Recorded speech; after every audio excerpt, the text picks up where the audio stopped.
Once a person went to Gautama Buddha and said, "Buddha, I often hear people say that we become what we think, which is why I want to know from you how our life is connected to our thoughts and how our thoughts shape our lives." Buddha said, "It is true that a man becomes what he thinks. Any thought we hold in our mind for a long time and continue to think about repeatedly, we become that way.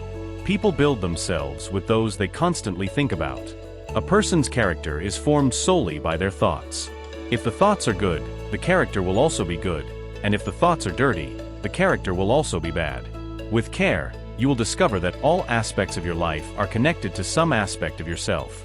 Whatever you are today is due to your thoughts, good or bad, that are making your life good or bad in some way or another as we think. Just as our character is formed, just as no tree can grow without a healthy seed, similarly no human being can succeed without good thoughts and good character, and if your thoughts are negative, then it directs your life in the wrong direction. We plant many seeds in our life through our thoughts and actions, and the result of these seeds can bring us sadness or happiness. If we plant the seeds of positive thoughts, we will achieve success and happiness, but if the seeds are planted with negative thoughts, then success and sadness will walk together. The people you consider successful and great did not arrive here easily. They formed their character by controlling their thoughts, and with the strength of this character, they reached the heights of greatness. Basically, these are the thoughts you have inside you. If you have anger, jealousy, and hatred for others, then you will be like that on the outside. You will receive the same in return. The same happens with you. If you have such thoughts, you will become that way and also find the same outside. And whoever has such thoughts will receive respect and love. Man is the creator of his own life. He can build it or destroy it, creating his own character with his actions and thoughts. He creates his own community, writes his own destiny. After this, the person asked, "But Buddha, how can I improve myself with my thoughts?" Buddha said, "If you want to improve yourself, first pay attention to your thoughts. You need to see what you are thinking all day long. Are you harboring evil and hatred against people all day long? You just need to pay attention to whether you are moving toward good or bad thoughts. Only then will you be able to make a significant positive change in your way of thinking. There is an endless treasure within you. You do not know what you can do, what kind of amazing powers you can acquire. You must have heard of great warriors and great people. If you do not believe in their powers, you only need to believe that there is no smoke without fire. There must be something special about them due to which so much is said about them. It has been written and said, so who were those people who were worshipped as great warriors and ideals in the world? If we think a little deeper, it was those people who recognized the inexhaustible treasure within themselves, kept practicing, and everything else. They kept improving, helping others who did good, and they became great and immortal in the world. If you also want to do the same, then first of all, you have to pay attention to your thoughts. Buddha also said that a person's mind can be compared to a garden. Just as we like to keep the garden clean and beautiful, we have to water it from time to time. We have to take care of the plants. In this way, we also have to take care of our minds to keep them filled with beautiful and positive thoughts. We have to keep away negative thoughts and make room for positive thoughts. For this, we have to stay away from emotions like fear, worry, hatred, and jealousy. And to do this, we must constantly pay attention to the thoughts that arise within us. The thoughts that arise within any person and their character primarily depend on the environment and circumstances around them.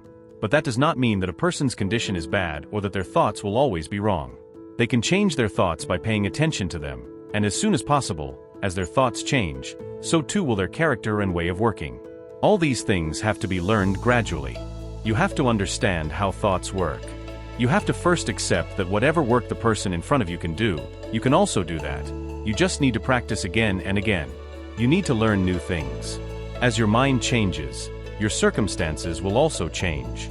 Whatever thoughts you plant in your mind in the form of seeds will gradually develop. These thoughts will begin to appear in your character and actions. And once these thoughts enter you, no one will be able to stop you from succeeding. But if that seed or thought is negative, then no one will be able to save you from failure. That is why it is essential to be very conscious of your thoughts. When bringing in types of thoughts, always remember one thing. We do not get what we want, but we get what we are, and we are our thoughts. So make a wish and keep thinking positively about that wish and try to realize it. Doing is two completely different things because everyone has a desire, but continuously thinking positively about that desire and working hard to achieve it, very few people are capable of doing this. That is why, if you want to change your circumstances, then first of all, you have to change yourself. But most people want to change their circumstances, but they do not want to change their way of thinking and working. If people remain this way, their condition will never change. Then the person asked, Buddha, what is the effect of our thoughts on our body? Then Gautama Buddha said that our body is a slave to our mind. Whatever we think, its first effect is on our body.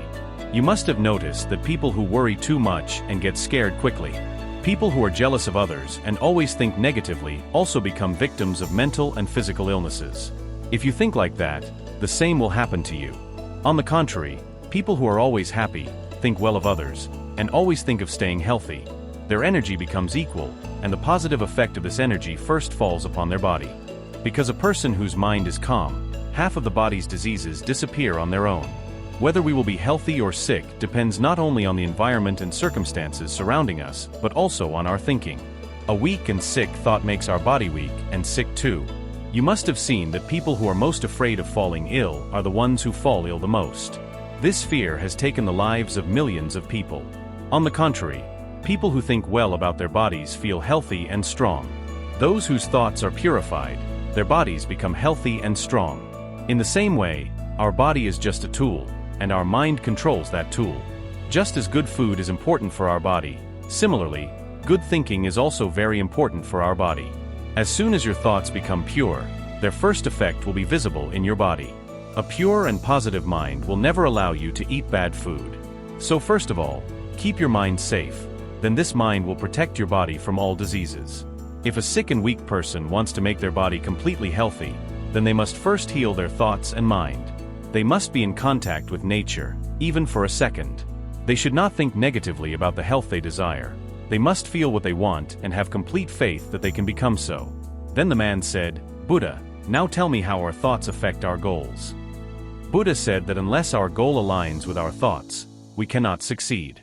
What I mean is that you can think of something new every day, like today I want to be this, or tomorrow I want to be that, or any other thing later. But unless you set a goal for yourself, you cannot achieve any significant work, because the rule is that we can achieve incredible success in the work we do repeatedly. If you keep changing your goal every day, you will never succeed. So there must be a defined goal in your life, and you must try to reach it with all your work and dedication. And for that, you must use all your resources to think. You have to focus on your goal, otherwise your thoughts will scatter, and it is possible that once you fail or do not achieve any success at the beginning, then looking at others, you start to think that this work is easy when they do it. If I can succeed in this work, then I can also succeed and earn good money and a good name. It is also possible that even after failing in this work, you run in some other direction, and in doing so, do many things, but it is possible that you fail in some. If you cannot succeed in one thing, then you must decide one thing first. Only then will your thoughts be able to focus on one work. Now your goal can be anything, whether to obtain peace of mind or to get rich, but remember that the goal is the same. It can keep your thoughts focused in one direction. If you repeatedly fail to achieve your goal, that does not mean you cannot reach it, but it means you do not have a way to reach your goal. That is wrong. That is why you do not need to change your goal. Instead, you need to change your thoughts and your way of working. If you do this, you will gradually learn and reach your goal. Never be afraid of your failures. Learn from them. This is the way to success.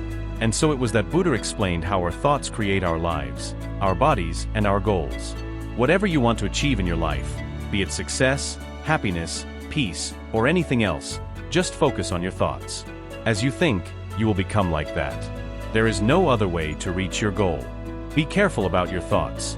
Keep them beautiful and positive, and help yourself create your beautiful life. Always keep this in mind. Whatever you think of becomes your reality.